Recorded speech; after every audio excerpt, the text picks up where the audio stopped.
with. Inspired and motivated, he would indeed go on to get his PhD, become a professor, and then get tenure at Stanford University.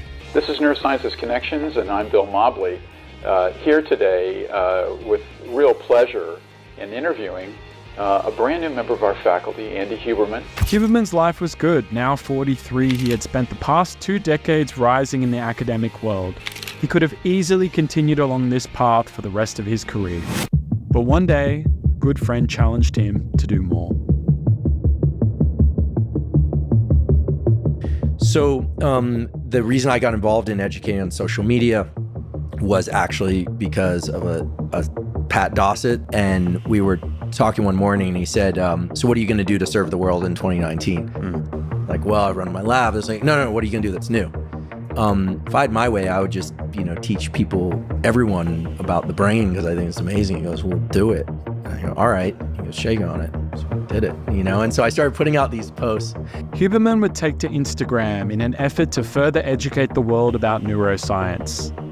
Hello and Happy New Year. My name is Andrew Huberman, and I'm a professor of neurobiology and ophthalmology at Stanford School of Medicine.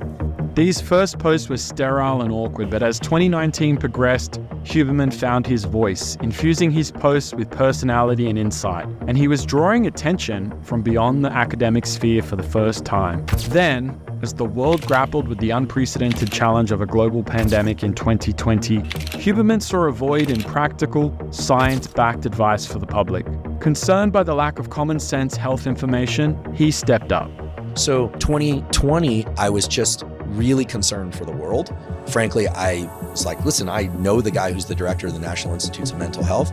I don't see one soundbite. Sorry, Josh, but I don't know you well enough to kind of poke at you. But if it wasn't him, no advice on get regular sunlight, stay on a circadian rhythm, learn some stress mitigation techniques. It was like, and the world's kind of falling apart due to stress. And I'm thinking, okay, no one's going to step up. I'm just going to do this. And I wasn't selling a book. I didn't have a podcast. It was just giving information. Huberman's newfound visibility led him to the world of podcasting, where his impact would multiply.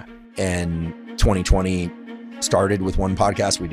I did 30 podcasts that year. I went on about 30 podcasts and went on Joe's podcast, Rogan's podcast, and Lex's podcast at the end of 2020. His appearances on these high-profile podcasts not only showcased his expertise, but also his ability to translate complex scientific concepts into digestible, practical advice. This resonated deeply with a global audience, catapulting him from an unknown scientist to the #1 most sought-after guest in the self-development sphere. Riding on this wave of popularity and impact, Huberman embarked on a new venture in 2021, launching his own podcast, fittingly named The Huberman Lab.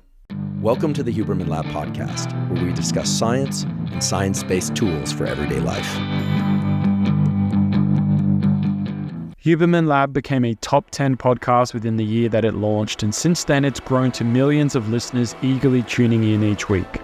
I have 2 sons. They are obsessed. Most men in the country are. He's become this go-to guy. From the streets, skating, rebelling and fighting, to Stanford and creating content teaching millions how to improve their lives every week, Huberman's journey teaches us that the path to finding one's true calling is often non-linear and full of challenges.